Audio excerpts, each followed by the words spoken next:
Hace 8 días empezamos con la reforma en Alemania, pero quiero mencionar unos detalles que no mencioné, porque no todo salió bien. Primero, algunos de los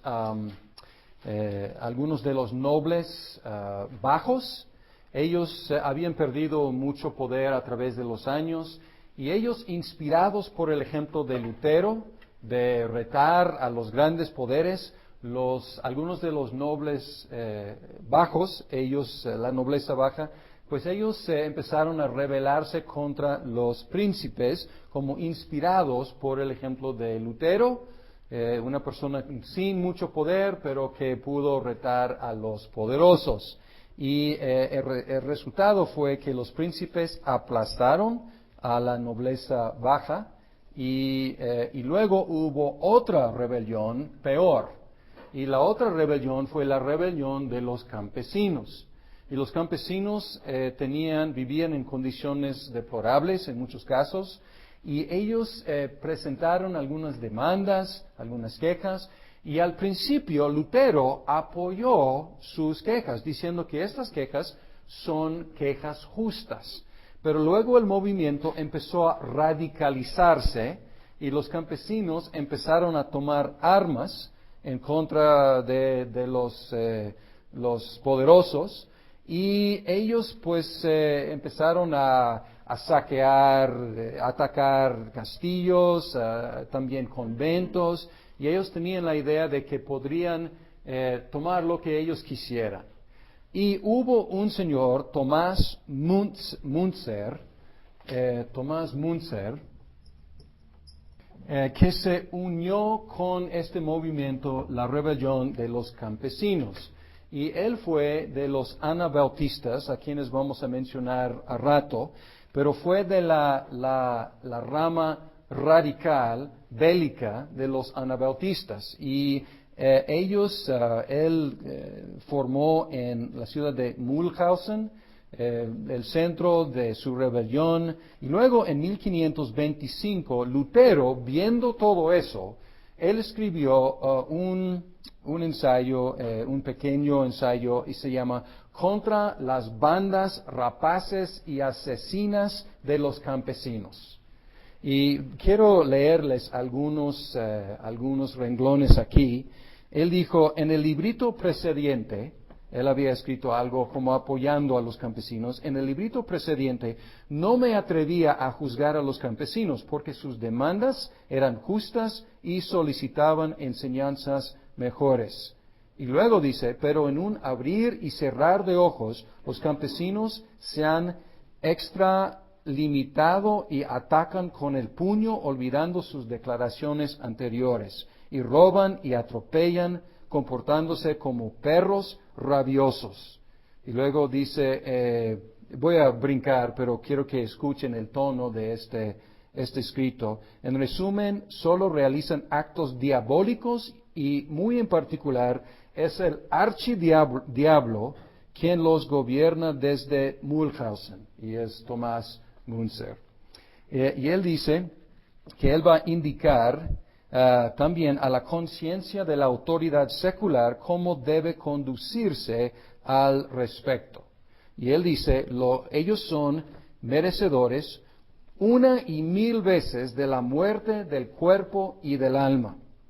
Han condenado su alma y su cuerpo. Y luego cita Romanos: el que resiste a la potestad recibirá el juicio, de ello juicio sobre sí.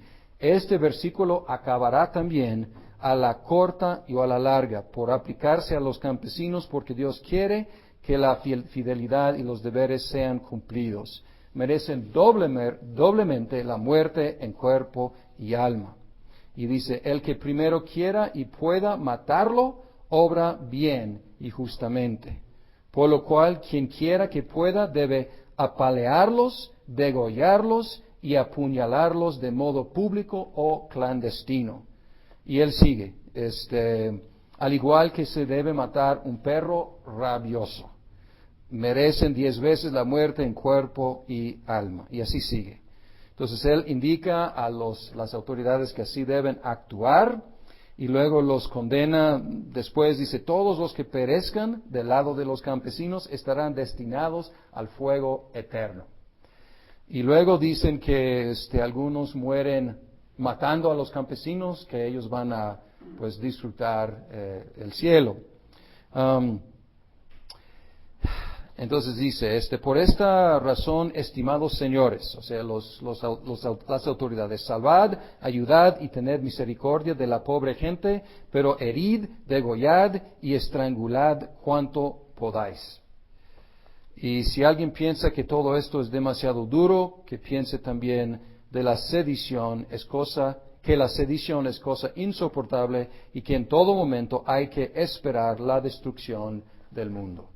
Entonces, ya con este escrito, los príncipes salieron y empezaron a hacer lo que Lutero dijo, y hubo un masacre de los campesinos. Y algunos estiman hasta 100,000 campesinos murieron en esa rebelión.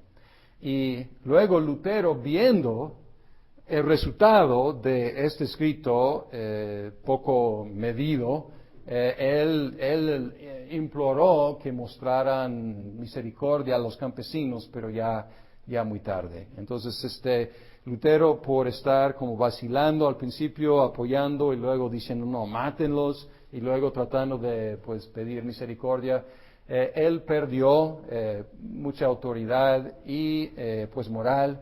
Y también la Reforma en Alemania sufrió grandes daños por ese incidente tan deplorable, porque pues algunos no pudieron distinguir entre la Reforma bíblica y este resultado tan terrible. Entonces así no fue todo pacífico y benéfico ahí en Alemania. Vamos a seguir, y lo que vamos a hacer es ver la Reforma en otros países. Si están en el curso o si no están en el curso, les puedo referir al otro curso de credos y confesiones, porque ahí doy más detalles en cuanto a las reformas en cada país. Pero lo que voy a hacer aquí es patinar, digamos, sobre superficie y tratar de darles un panorama de las reformas en los diferentes países. Vamos a Suiza.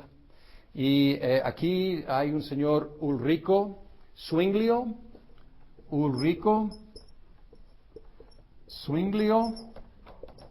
A veces es con U, a veces lo he visto con W, Zwinglio.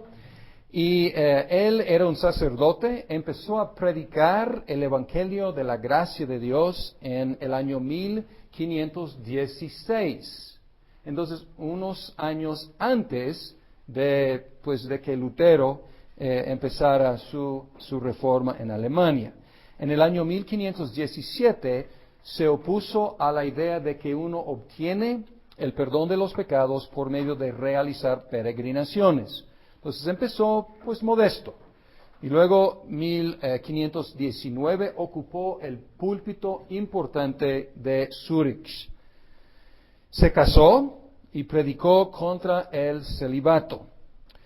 Convenció al consejo de la ciudad de sus ideas reformadas, y pueden recordar que en Suiza había cantones que son como municipios más o menos independientes, y el consejo del cantón controlaba la política de su cantón. Entonces él convenció al consejo de la ciudad de sus ideas reformadas, y ellos apoyaron aboliendo la misa y las imágenes. Rompió definitivamente con Roma en 1522. Nunca fue excomulgado, como Lutero fue excomulgado, y esto no ayudó la Iglesia Católica Romana a tener algo tan público, pues nunca excomulgaron a Zwinglio.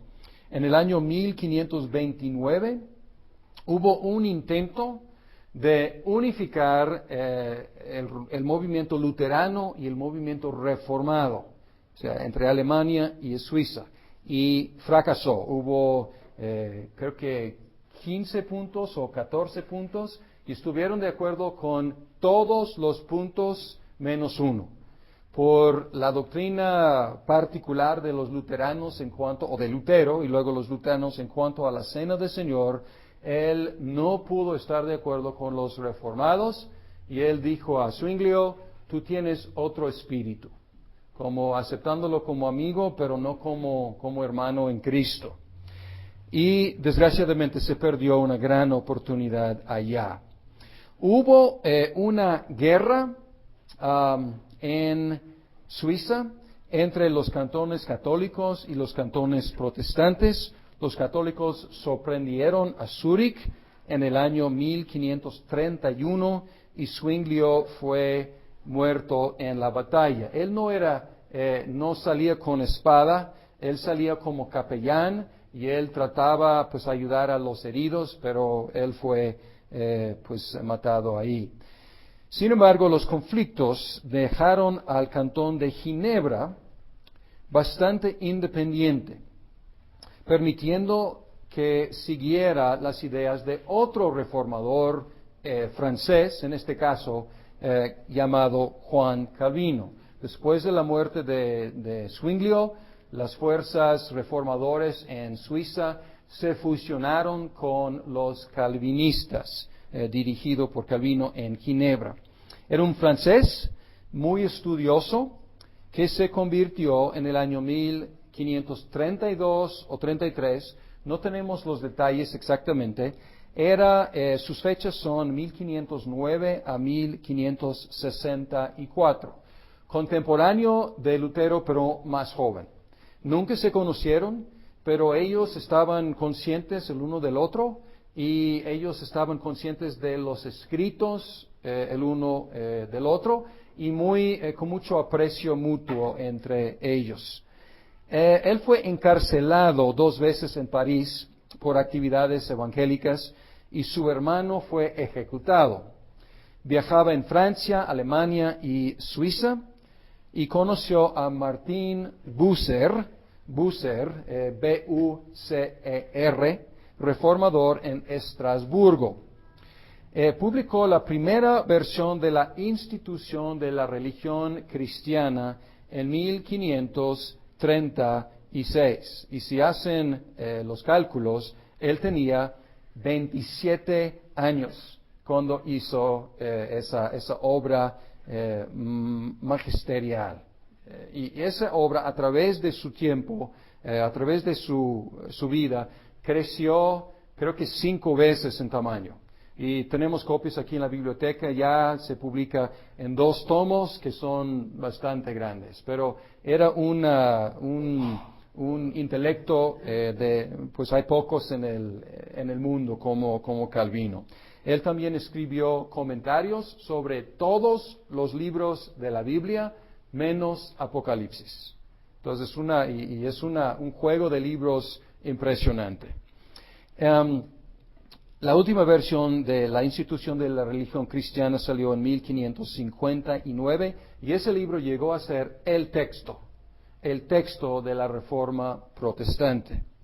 En 1536, él decidió visitar a Francia una vez más y después radicar en Estrasburgo. Feliz de la vida, una vida privada, una vida tranquila, una vida académica, de estudiar, de escribir, pero él visitó Ginebra y un reformador, Guillermo Farel, F-A-R-E-L, le convenció a quedarse ahí. Y él pues quiso que él ayudara con la reforma de la ciudad. Luego el Consejo de la Ciudad había impuesto leyes estrictas, pero no había reforma tanto como una reforma espiritual, sino una reforma legal, y no tuvo mucho efecto. Y Farel y Calvino, entre 1536 y 1538, intentaron reformar la ciudad. Y el resultado, su obra fue tan efectiva que desterraron a los 2. Los corrieron. Y luego se fueron a Estrasburgo y Calvino ahí feliz de la vida. en Estrasburgo pastoreando una pequeña congregación de refugiados franceses, estudiando, conviviendo con otros eruditos y feliz. Luego Ginebra cayó en caos y casi cayó en manos de los católicos romanos otra vez. Y mientras tanto, algunos amigos de Calvino habían ganado control del consejo de la ciudad. Y el consejo y el pueblo le suplicaron que regresara. Y al principio, pues, no quiso. O sea, la forma en la cual lo corrieron la última vez no le dejó muy buen sabor. Y estaba feliz, pero pues convencido de que pues realmente lo querían esta vez, él regresó. Y él ejerció una disciplina estricta sobre la moralidad de la ciudad, estableciendo una nueva forma de gobierno en la iglesia y una nueva forma de liturgia o adoración. Un sistema de educación universal y programas de protección para los niños y los ancianos. Y pueden ver que sus preocupaciones eran no solamente teológicas, sino administrativas y también morales y también de misericordia y cuidado del poblado y educativas también. Estableció la academia, que ahora se llama la UDG, la Universidad de Ginebra. Y desde Ginebra, Calvino ejercía una influencia inmensa sobre las reformas en los otros países. Los refugiados de otros países, cuando ellos querían estudiar, pues ya exiliados, iban a Ginebra para estudiar allá. Y luego, cuando podían, regresaban a sus países para instituir y promover las ideas de Calvino. Su reputación se manchó. Pues ya hemos visto que Lutero, pues su reputación se manchó terriblemente con la revolución de los campesinos y su vacilación. La reputación de Calvino también se manchó terriblemente por tomar parte en la condena de un hereje, Miguel Serveto.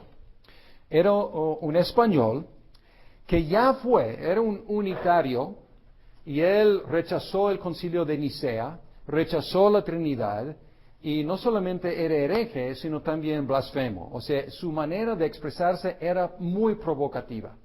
La Inquisición española lo había arrestado y lo había condenado a muerte. Luego él escapó de la cárcel y no se explica exactamente por qué, pero él fue a Ginebra y se atrevió a presentarse ahí en la iglesia donde Calvino estaba predicando. Lo reconocieron, lo arrestaron ahí en Ginebra y Calvino preparó las acusaciones contra Serveto.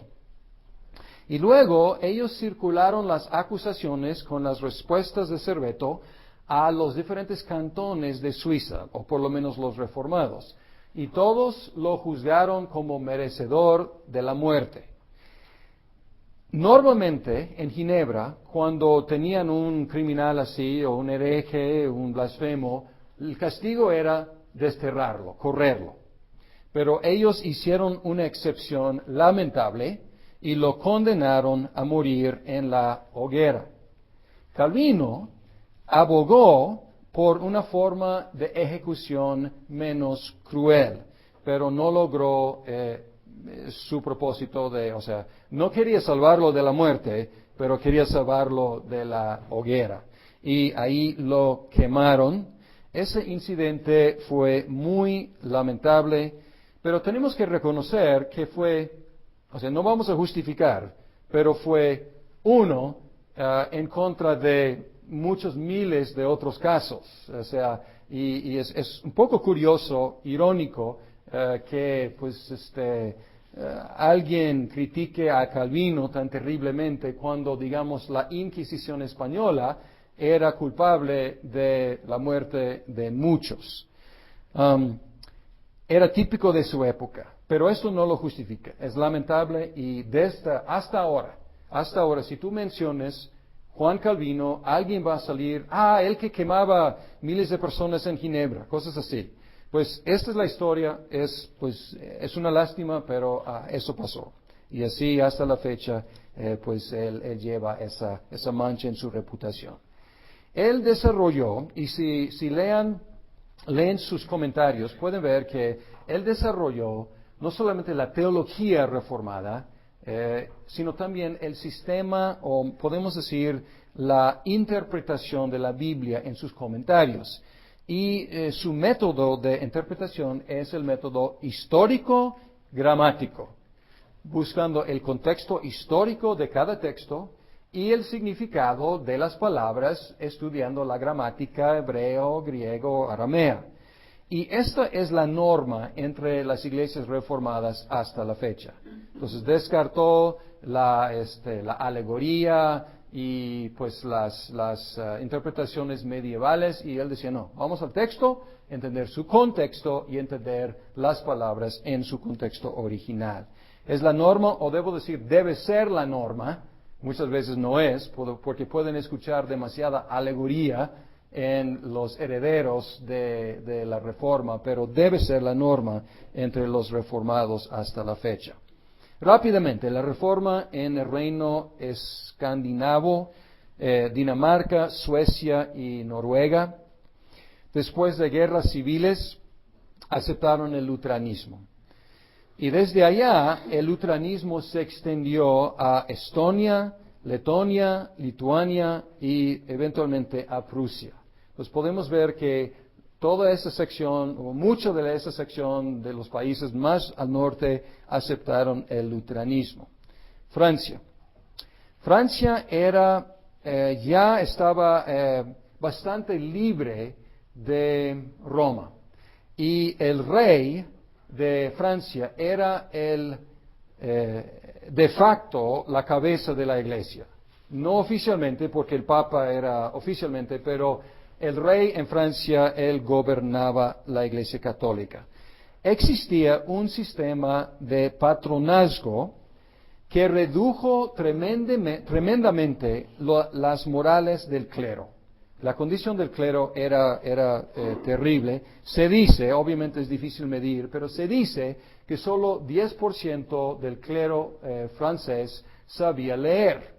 Entonces pueden imaginar el nivel de ignorancia en la iglesia en Francia. Jacobo Lefebvre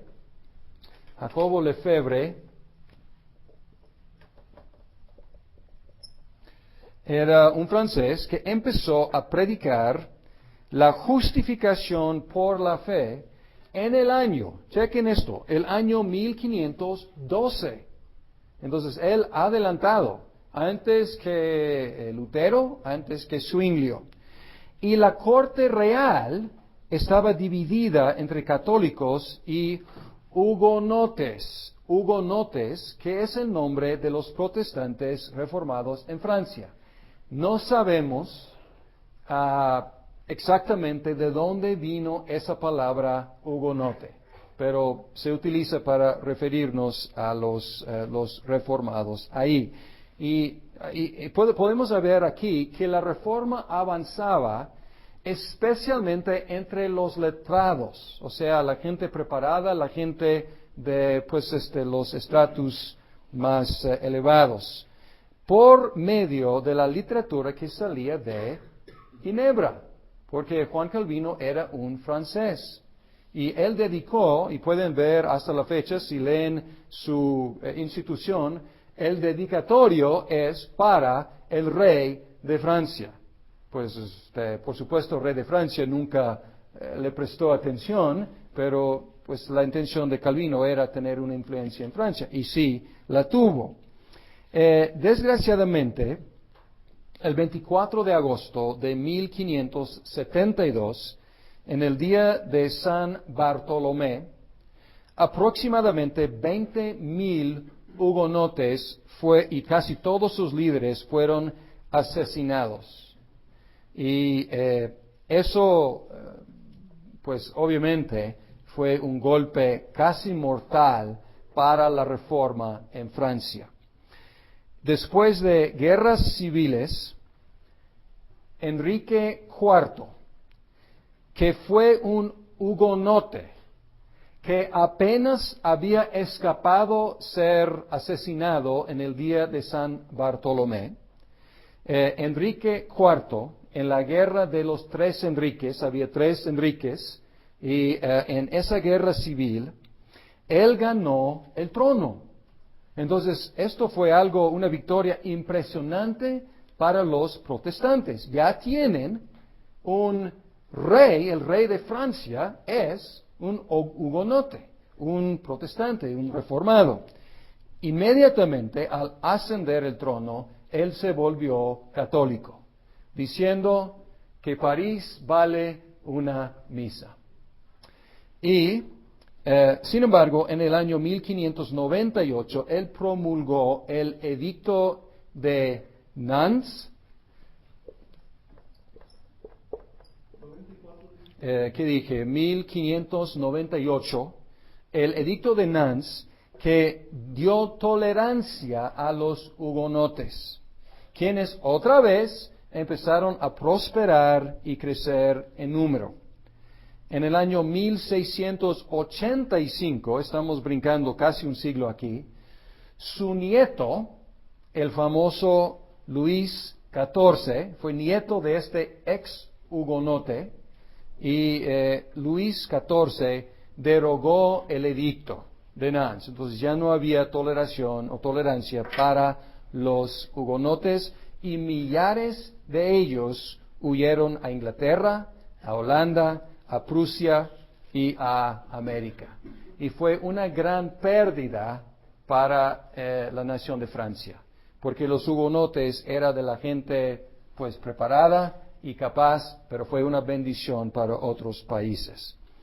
La reforma en los Países Bajos, los que llamamos Holanda y Bélgica ahora, estaban bajo el dominio de España y querían independizarse. Los protestantes eran tremendamente perseguidos, y después de una larga guerra, les refiero al otro curso porque ahí estudiamos con más detalle cómo eran los eventos, pero una larga guerra bajo Guillermo de Orange, Guillermo I de Orange, ganaron su independencia. Eventualmente no fue reconocida como independencia hasta 1648, pero en efecto, Guillermo de Orange, él formó de diferentes, digamos, municipios más o menos independientes, él formó lo que es Holanda. Holanda en el norte se hizo sólidamente protestante, y Bélgica en el sur permaneció católica romana. La reforma en Inglaterra. La reforma en Inglaterra muy complicada. Enrique VIII. Juan Tyndale, creo que ya hemos mencionado a Juan Tyndale. Tyndale se escribe así, o en español a veces sin la E final. Él tradujo el Nuevo Testamento en inglés en el año 1525, el cual tuvo mucha influencia. Él fue muerto en el año 1536 en Antwerpo. Pero él promovió una reforma bíblica. Enrique VIII pidió al Papa una anulación de su matrimonio con Catalina. Catalina era la tía de Carlos V. Carlos V, el nuevo emperador. Y Carlos V en ese momento tenía al Papa como preso. Entonces pueden ver que la situación es complicada. Y el Papa, preso del emperador, pues no concedió a Enrique VIII la anulación. Enrique, entonces, instaló a Tomás Cranmer como arzobispo de Canterbury. Y este arzobispo le concedió la anulación de su matrimonio. Y Enrique también estableció la Iglesia Católica de Inglaterra, declarándose él mismo la cabeza de ella, y este es en el año 1534. Enrique había recibido el título del Papa, el defensor de la fe, porque Enrique había escrito un ensayo en contra de Martín Lutero. Entonces sus simpatías teológicas no eran reformadas, pues su reforma, si podemos llamarla así, realmente no fue. O sea, fue un movimiento de independizarse por su propio capricho y su necesidad de producir un heredero varón para seguirle. Y él mató a protestantes y a romanistas iguales. Si los que diferían de él, pues él los mataba. Entonces, reformador realmente no era. Luego, el siguiente rey, Eduardo VI, ascendió al trono como niño y murió como joven. Él formó la Iglesia de Inglaterra y Cranmer, este arzobispo, él realmente tenía teología reformada, aunque pues fue demasiado movible políticamente, o sea, fue manipulado por Enrique VIII, pero ya con el rey joven, él tenía la oportunidad de reformar la iglesia con principios reformados. Él escribió el libro de oración como un nuevo culto, nueva liturgia para la iglesia, y los 42 artículos de religión. Eran bastante protestantes, eran moderadamente calvinistas, estos 42 artículos de religión. Los servicios eran en inglés, el clero se podía casar, la misa y las imágenes fueron prohibidas. Luego María I. Sus fechas de reino, Eduardo reinó de 1547 a 1553. Y luego María reinó 1553 a 1558. Ella fue una católica ferviente. Y como católica ya es cabeza de la Iglesia de Inglaterra. Entonces obviamente ella va a querer volver la Iglesia de Inglaterra al rebaño católico romano. Ella se casó con Felipe de España, obviamente católico también. Los ingleses resistieron esta intervención de un español en sus asuntos religiosos y sus asuntos políticos. María mandó a matar a más de 300 protestantes y muchos otros huyeron al continente para estudiar en Ginebra bajo la instrucción de Juan Calvino. Tomás Cranmer, como no era, sus principios reformados buenos, su carácter no tan fuerte, entonces él retractó su protestantismo para salvarse la vida. A pesar de su retracción, fue condenado a muerte en la hoguera y antes de morir, él retractó su retracción, o sea, él revocó su retractación debo decir, y cuando estaba ahí en la hoguera, él extendió su mano derecha para que se quemara primero, porque con esa mano él había retractado la fe que realmente creía, y él quería que esa maldita mano sufriera primero. Luego Isabel I, 1558 a 1603, un reino largo. La iglesia de Inglaterra fue restablecida otra vez y prosperó. Los 42 artículos fueron reducidos a 39 y aceptados por parlamento. A Isabel le gustaban los cultos ornatos, o sea, con mucha ceremonia, ornados, y la iglesia retenía su gobierno episcopal. Gobierno episcopal es gobierno por obispos. Los puritanos, los congregacionalistas, los bautistas, los puritanos, podemos decir que había tres diferentes variedades eventualmente: presbiterianos, congregacionalistas y bautistas.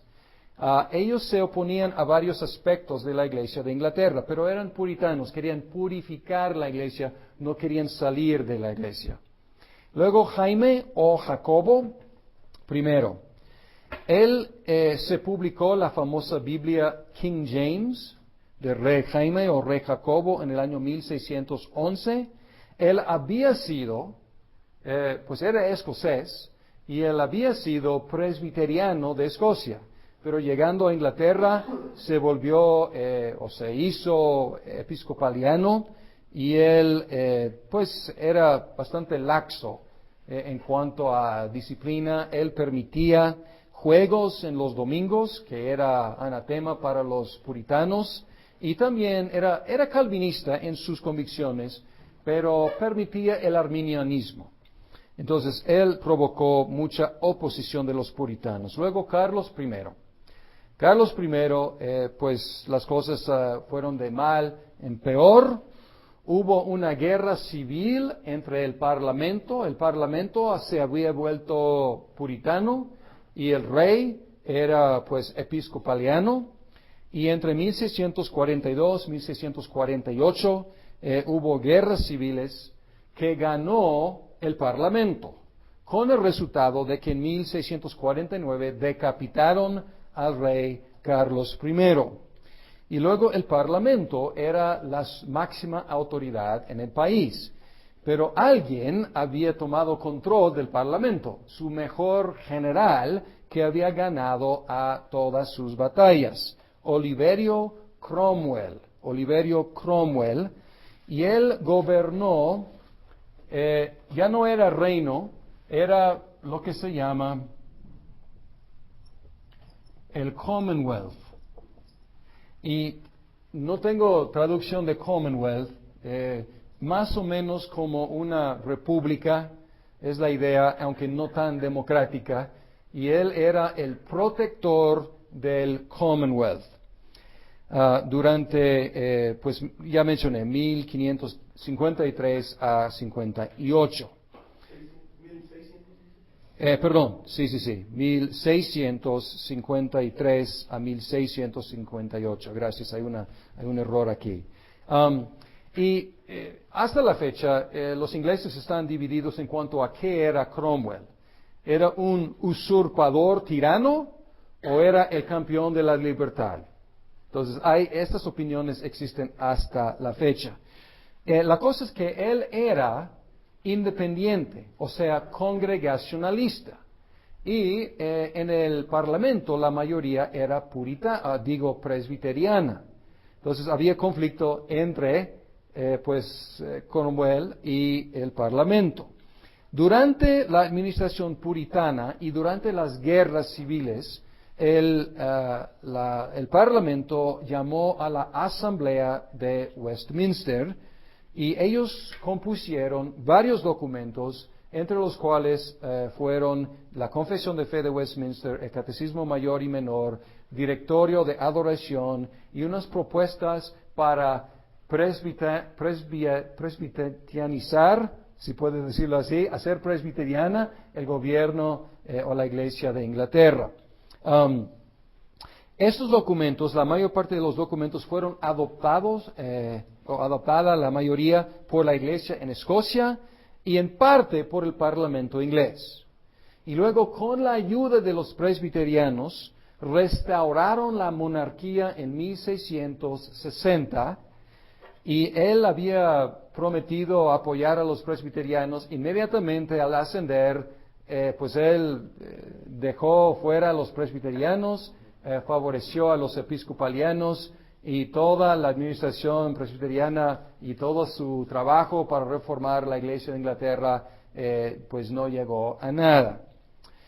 Los principios puritanos y presbiterianos se perdieron en Inglaterra. Ahora en Escocia. En Escocia, al principio resistió la reforma siendo gobernado por el cardenal Beaton. Y resumiendo, la reforma en Inglaterra nunca llegó a ser una reforma muy profunda porque no prosperó el intento puritano.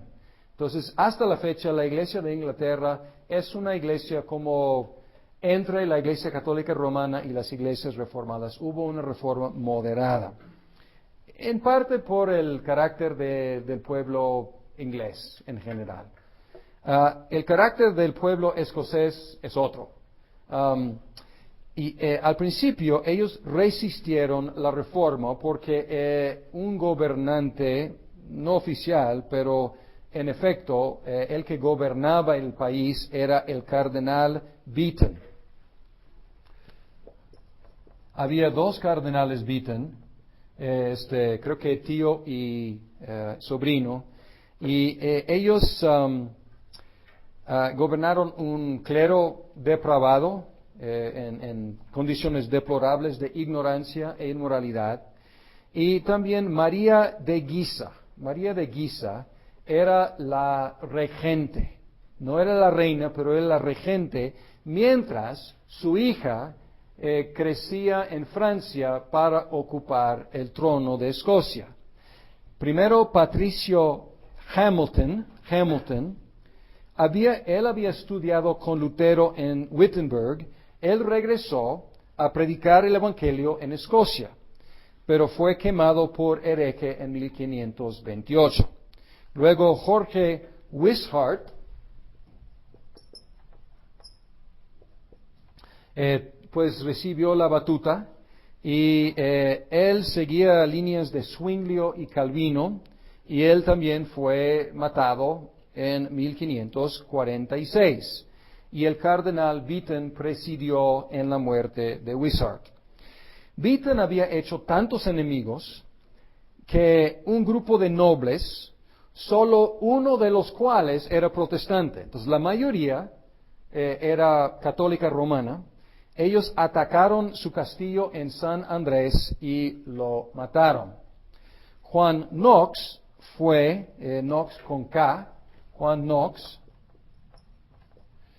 él fue uno de los seguidores más ardientes de Wishart, y él sirvió como capellán del castillo de San Andrés, que se convirtió en un centro protestante. Luego una flota de barcos franceses tomó el castillo, y ellos capturaron a Knox y lo vendieron como esclavo, como galeote, o sea, como remo, durante 19 meses, hasta que otra flota de los ingleses lo rescataron. Y luego, pues, él estuvo ahí en el continente. Él estuvo primero en Inglaterra, después en Frankfurt y después en Ginebra. Y él a lo mejor había aprendido francés en el barco, a lo mejor no un francés muy elegante, pero él estudió bajo Juan Calvino. Y él también pastoreaba una iglesia de refugiados angloparlantes en Ginebra.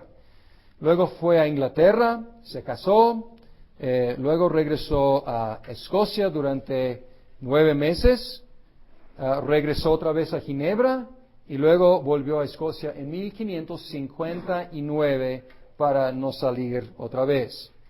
La reforma en su ausencia había avanzado en Escocia por medio de la literatura saliendo del continente. Luego Jaime murió. Jaime I de Inglaterra, Jaime V de Escocia, es el mismo.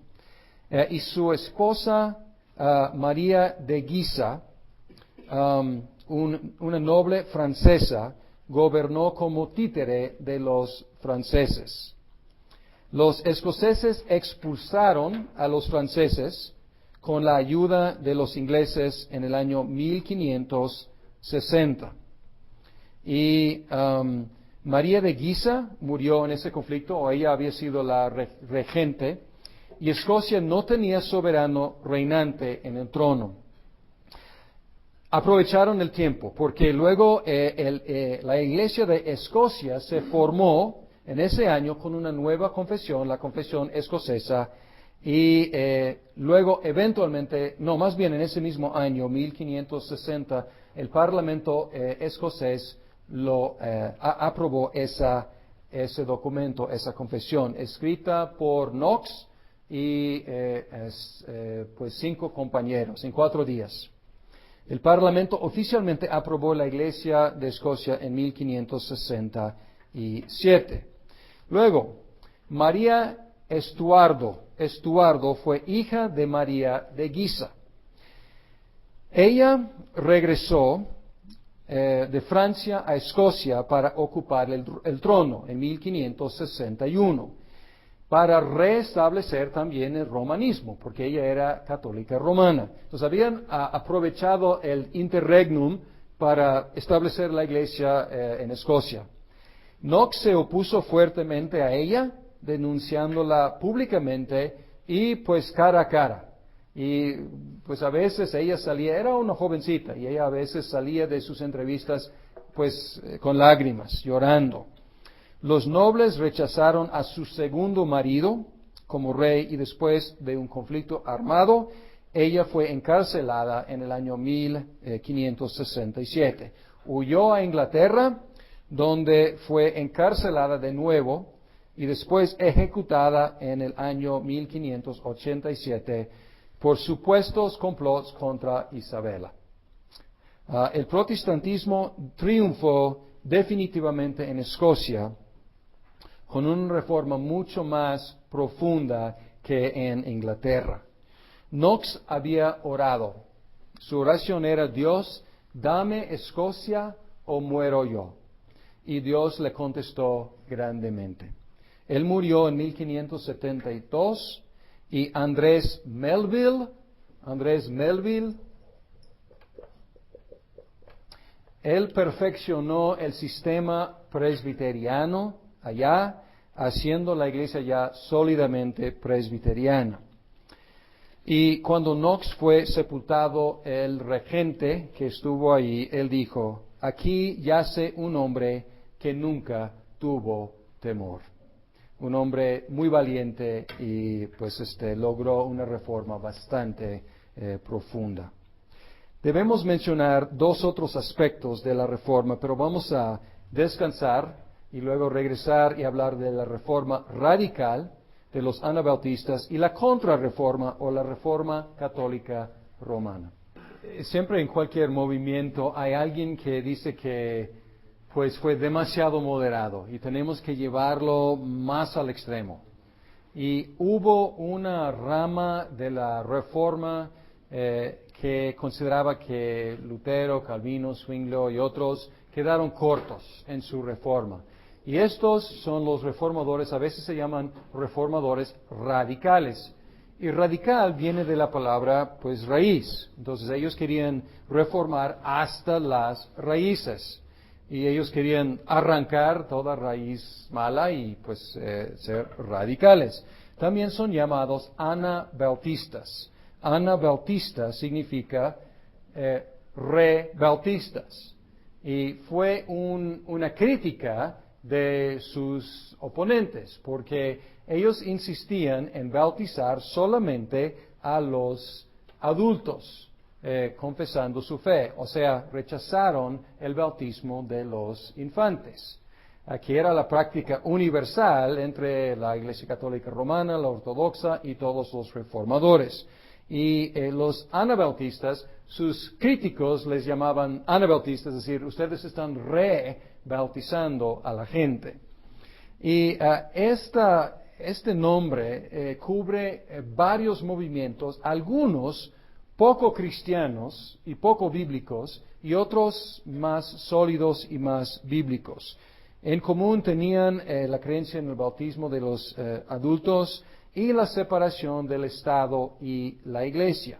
Algunos eran pacifistas y otros eran revolucionarios. Pero como podrían pensar, los revolucionarios tenían una tendencia de morir en la batalla. Y por lo tanto, los que sobrevivieron fueron los pacifistas. Aunque muchos de ellos también murieron porque fueron perseguidos por todos lados. Fueron perseguidos tanto por los católicos romanos y como por los reformados y luteranos. Los El grupo quizás más conocido de los anabautistas y los descendientes de ellos son los menonitas. Los menonitas son pacifistas y fueron perseguidos en sus países de origen, en Holanda. Entonces ellos iban como peregrinando buscando una patria. Y muchos vinieron a Norteamérica y luego, cuando no fueron bien recibidos allá, algunos viajaron hasta Centro y Suramérica. Y hay comunidades de menonitas en muchos países. Sí, en México, por supuesto, en el norte sobre todo, y en muchos países latinoamericanos. Y ellos simplemente buscaban vivir en paz y pues separarse del mundo y vivir en paz. Entonces, hay mucho más que se podría decir acerca de los anabautistas, la reforma radical. Simplemente estamos observando que hubo esa reforma. Ya mencionamos a la rama radical bélica de Thomas Müntzer, pero pues en contraste con él, pues los menonitas. Durante todo el tiempo, no tengo pues fechas aquí, pues de Müntzer él murió creo que en 1524, o sea, contemporáneo de Lutero. Él participó en la rebelión de los campesinos. Murió en 24 o 25 por ahí. Pero y no tengo las fechas si quieren aprender algo de los menonitas, hay que buscar a Menno Simons, que fue el fundador de los menonitas. Ahora, ¿qué está haciendo mientras la católica romana? Más bien, ¿qué está haciendo con su propia casa? Porque ya sabemos qué estaba haciendo con los reformados, estaba persiguiendo, oponiendo, etcétera, denunciando, excomulgando, etcétera. Pero ¿qué hacía con su propia casa? Porque la iglesia de Roma, ya hemos visto muchas veces que hubo elementos ahí que buscaban una reforma. Y la iglesia de Roma reaccionó muy lentamente y demasiado tarde al protestantismo para detener su crecimiento. Durante la reforma en Alemania, el Papa León X, él era culto y personalmente recto, diferente a algunos de sus antecedentes, pero era incapaz de enfrentarse a las nuevas realidades del día. Sus fechas de reino son 1513 a 1522. Fue él que se opuso a Martín Lutero. Adrián VI, 1522 a 1523. Reinó como papa solo un año. El último papa no italiano hasta Juan Pablo II. Y él reconoció la necesidad de reformar la iglesia, pero murió un año después de su elección. Entonces, otra oportunidad perdida.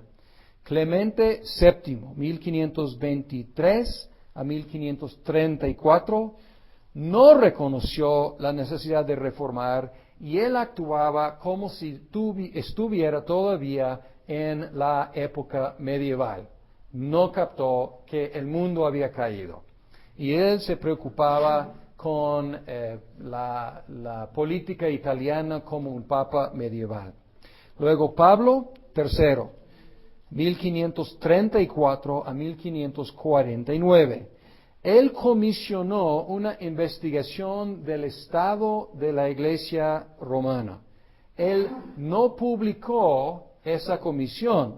Sin embargo, pues hubo una fuga y algunos protestantes consiguieron una copia de la comisión y la utilizaron en contra de la Iglesia Católica, desgraciadamente. Porque la Iglesia Católica estaba diciendo, ok, ¿cómo estamos? ¿Cuál es nuestro estado de nuestra Iglesia? Y los protestantes lo tomaron y con toda la autocrítica que la Iglesia Católica estaba empezando a hacerse, los protestantes la utilizaban en forma polémica. Entonces no prosperó, no creció en una reforma, aunque Pablo III convocó el Concilio de Trento. Pues esto fue su intento de reformar la iglesia. El Concilio de Trento duró casi 20 años. Entonces Pablo III lo abrió, pero no pudo terminarlo. 1543 a 1563 intentó quitar los abusos que habían encendido la reforma y también quería unificar la iglesia otra vez. Quería pues otra vez recuperar a los reformados y los protestantes. Obviamente a esta altura muy difícil. Y sí llevó a cabo una reforma importante. Reformó aspectos de la vida de la iglesia, pero principalmente codificó algunas doctrinas romanas que ellos habían practicado durante mucho tiempo, y hubo un rechazo fuerte, contundente de la doctrina protestante. Y esto es muy lamentable, porque al principio los protestantes no enviaron representantes, pero fueron invitados. Y luego, más adelante, enviaron, pero no lograron un diálogo fructífero.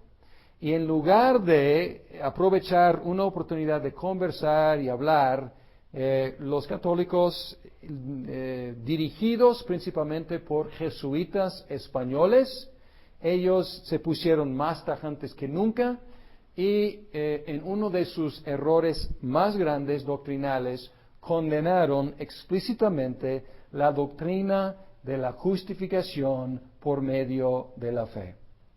Y pues desgraciadamente es parte de su concilio oficial y es cosa que muchos están reconociendo como un error, pero no pueden cambiar un concilio así. Entonces queda ahí, pero muchos quieren como ignorarlo porque fue un gran error. La Sociedad de Jesús, los jesuitas, fue formada por Ignacio de Loyola en el año 1534 y tuvo mucha influencia en Trento. Llegó a ser el brazo misionero de la Iglesia Católica, pero llegó a tener tanto poder que fue durante un tiempo prohibido por el Papa y luego con otro Papa otra vez permitido. Los católicos perseguían activamente a los protestantes y la Inquisición española torturó y quemó multitudes y efectivamente aplastó la reforma en España. En los Países Bajos también mataron a muchos protestantes. En Francia, la matanza del día de San Bartolomé asesinaron a millares de protestantes. A su favor, ellos enviaron misioneros a lugares paganos siglos antes que los protestantes. Enviaron misioneros a Latinoamérica, obviamente, en la conquista, a Canadá, a la India, a Japón y a China. Y Francisco Javier, pues un nombre hasta la fecha popular entre Latinoamérica. Francisco Javier fue un jesuita, tuvo un ministerio de mucho éxito en el lejano oriente. Entonces, muchas de las iglesias católicas en el oriente, en Asia, como en China, en Japón, pueden trazar su herencia a la obra de Francisco Javier. Ya llegamos a la conclusión de la época de la Reforma con una guerra, y es la guerra de los 30 años. Los intereses políticos y religiosos envolvieron a casi todos los países de Europa en una guerra entre los años 1618 y 1648. Terminó con la paz de Westfalia, que fijó las colindancias de las zonas católicas y las zonas protestantes. Y debemos reconocer aquí que no fue exactamente una guerra entre protestantes y católicos. A veces sí, pero a veces los católicos estaban peleando entre ellos, aliados con protestantes. Entonces las líneas no eran tan fáciles de determinar. a veces católicos contra católicos, ayudados por protestantes, a veces católicos contra protestantes, a veces protestantes contra protestantes. Entonces, la verdad, una mezcla impresionante de intereses. Y al final, fijaron las colindancias de las zonas católicas y protestantes, que son básicamente las mismas que existían antes de la guerra y las que existen hasta la fecha. Entonces, ¿qué lograron? En un sentido, no lograron nada. Reconocieron el catolicismo, el luteranismo y el calvinismo como religiones legales en el imperio, dándoles a los príncipes la autoridad de determinar la religión de su principado. Entonces aquí podemos ver algo de libertad religiosa, pero no completa, porque cada principado tenía su religión oficial y el príncipe podría determinar, mi principado es católico. Si quieres vivir aquí, eres católico. Y si no eres católico, busca otro lado. Mi principado es luterano, mi principado es reformado, entonces todos mis súbditos tienen que ser. Entonces, no es exactamente libertad, pero es un tipo de libertad porque no te matan, pero tienes que salir, tienes que buscar otro principado donde puedes practicar tu fe. Terminando esta temporada, la reforma, la iglesia reformada, podemos llegar a algunas conclusiones. La reforma protestante fue un movimiento en muchos sentidos inevitable, por las condiciones religiosas, políticas, culturales y científicas. Solamente fue cuestión de tiempo y hubo una conspiración de muchos elementos que realmente hizo inevitable una reforma en la iglesia occidental. Debemos dar gracias a Dios por ciertos aspectos de la reforma, porque la reforma recuperó algunas doctrinas que se habían pervertido y se habían perdido a través de varios siglos. Y pensamos en los principios que estudiamos hace 8 días, las solas de la fe reformada. Sin embargo, debemos lamentar ciertos aspectos, otros aspectos. Podemos celebrar el regalo o los muchos regalos que la reforma nos ha dado, al mismo tiempo lamentar una fractura de la iglesia. Por un lado, la reforma debilitó terriblemente a la iglesia católica romana y la dividió no solamente en dos, sino los mismos reformados seguían dividiéndose y siguen dividiéndose, o debo decir, seguimos dividiéndonos hasta la fecha. Y es una gran pena que haya tantos diferentes grupos que no se pueden poner de acuerdo. Y por un lado, esta fue una tragedia para la Iglesia Católica Romana. Pero por el otro lado, podemos concebir de la Reforma Protestante como la salvación de la misma Iglesia Católica Romana. ¿Por qué? Porque si la Iglesia Católica Romana hubiera seguido en su mismo patrón sin ninguna reforma, por supuesto, no habría prosperado hasta la fecha. Probablemente podemos concebir que existiría hasta la fecha, pero la Reforma Protestante forzó a la Iglesia Católica que cambiara. Y todos podemos reconocer que la Iglesia Católica después de la Reforma es otra iglesia muy, muy diferente que la iglesia antes de la Reforma. Entonces, por un lado, la Reforma debilitó a la Iglesia Católica Romana, por el otro lado, la ayudó tremendamente y quizás la salvó de ser debilitada mucho, mucho más. También podemos lamentar la muerte de miles y miles, podemos decir 10 miles o cientos de miles de personas por diferencias teológicas. En general, los protestantes fueron los agredidos en lugar de los agresores, en general. Sin embargo, los protestantes no quedaron sin sangre en sus manos también. Los dos lados, incluyendo también a los anabautistas, excepto los pacifistas, pues todos quedaron culpables de derramar sangre innecesariamente. Y aunque no debemos justificar estas acciones, ni de los protestantes, ni de los católicos romanos, debemos reconocer que la idea de libertad religiosa era una idea cuyo tiempo todavía no había llegado. Y es fácil juzgarlos con nuestros valores modernos.